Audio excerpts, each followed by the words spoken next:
The upper room. The traditional site of the upper room, in which Jesus celebrated the Last Supper, has experienced numerous cycles of destruction and reconstruction, culminating in the Gothic structure which stands today. Pilgrims who come to the site focus on Jesus' institution of the Eucharist.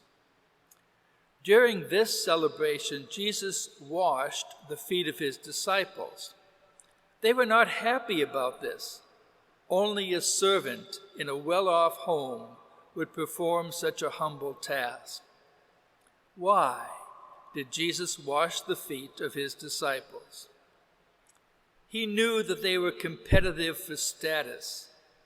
James and John had even asked for primary places in the kingdom, causing an argument over ambition with the other disciples. Jesus wanted to graphically show them that discipleship is not about status, but service. He said, "I have come as one who serves." This is an enduringly important lesson in a world where so many people compete for status, for being at the top of the ladder, for being the go-to person. We need always to approach the Eucharist with humility as we repeat the words of the centurion, "Lord, I am not worthy to have you enter under my roof." The background of the Last Supper is the Passover meal, either on the actual day or when lambs were being sacrificed in the temple. The book of Deuteronomy instructed Jews to commemorate the Passover because Moses led them from a life of slavery through the desert and into the promised land. The disciples gradually realized that in the Eucharist, Jesus was leading them from a life of slavery to sin through his passion to eternal life. Over the unleavened bread, Jesus said, "Take and eat.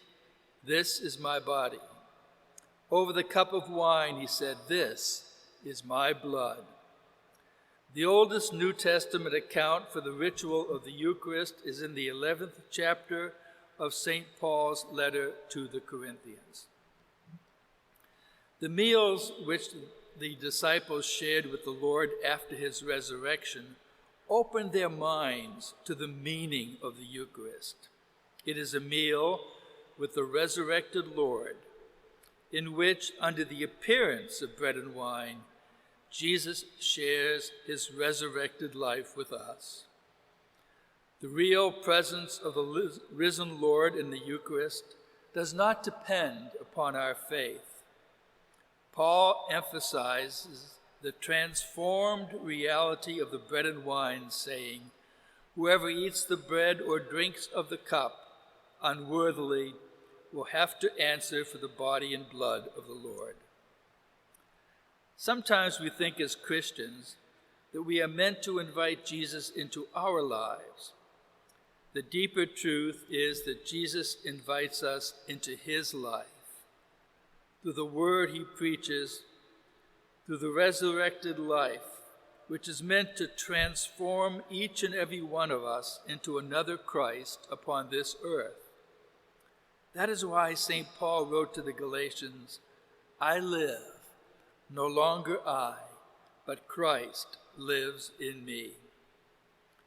In receiving the Eucharist, we are each called to join Jesus in offering our lives to the Father, joining our sacrifice to his, because he shares his inner life with us.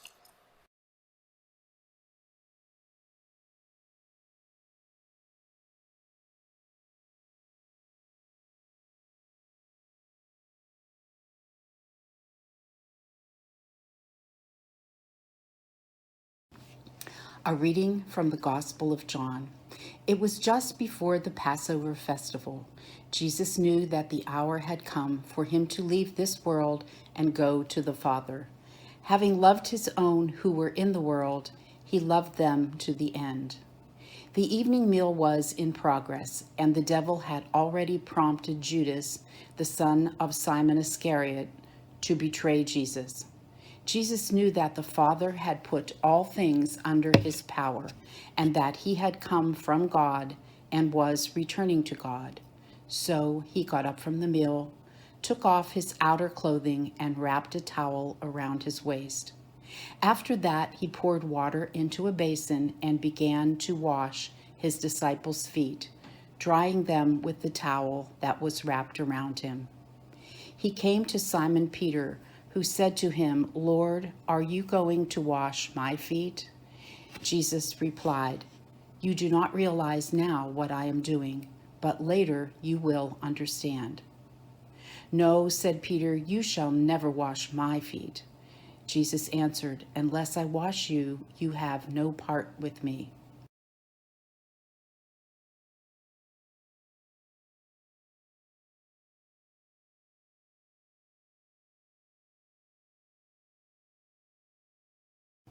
"Then, Lord," Simon Peter replied, "not just my feet, but my hands and my head as well." Jesus answered, "Those who have had a bath need only to wash their feet. Their whole body is clean. And you are clean, though not every one of you."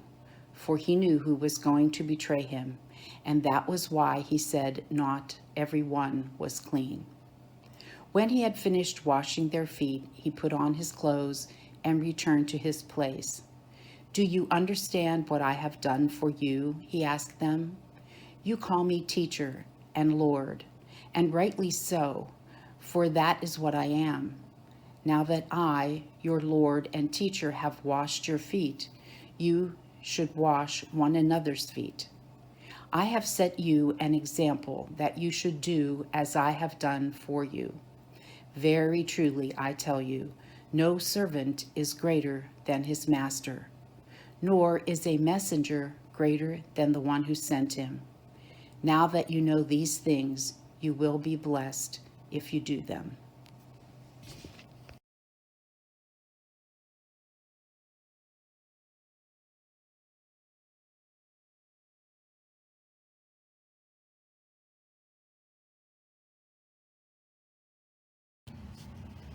This week, we offer you a guided meditation by Patty McCulloch from Ave Maria Press.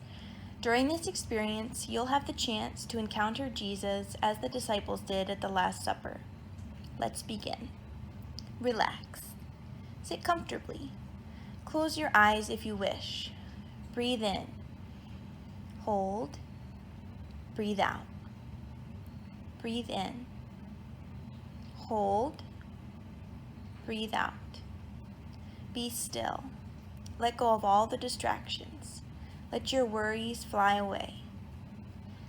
Now imagine you are in a very simple room, sitting at a table with food and friends. Jesus is there. Peter, John, and all the other apostles are there too. You are remembering the Passover together. You are nervous about what will happen to Jesus during this festival. Sit back and look around the table. How does it feel to be among others, feeling these mixed emotions? Notice Jesus getting up. He takes his cloak off and ties a towel around his waist. He fills a bowl with water. He walks over to Peter and kneels down. Watch Peter's face and the interaction between the two of them as Jesus washes Peter's feet. What seems to be happening? What are you hearing? How do you think Peter feels? The next thing you know, Jesus is picking up the bowl. Follow him with your eyes, moving around the table. He is coming towards you.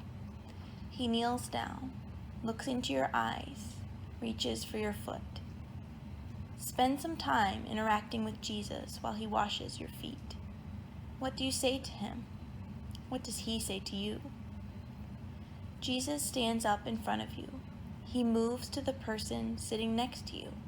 You are left there, in your seat, with your thoughts from your personal encounter with Jesus. How are you feeling? What word comes to mind? Jesus finishes with the last person at the table. He throws out the water, unties the towel, puts on his cloak, sits down at the table. He takes some time to look around at the expressions of those who are there. What is the mood around you? Jesus looks around for you. He says, "Do you understand what I just did for you? You address me as teacher and Lord, and fittingly enough, for that is what I am. But if I washed your feet, I who am teacher and Lord, then you must wash each other's feet. As I have done, so you must do." Just relax and think about what Jesus' words mean for you. It is time to come back to this space. Continue to be present. Wiggle your fingers. Shrug your shoulders. Open your eyes. Allow yourself time to return slowly. Breathe in. Breathe out.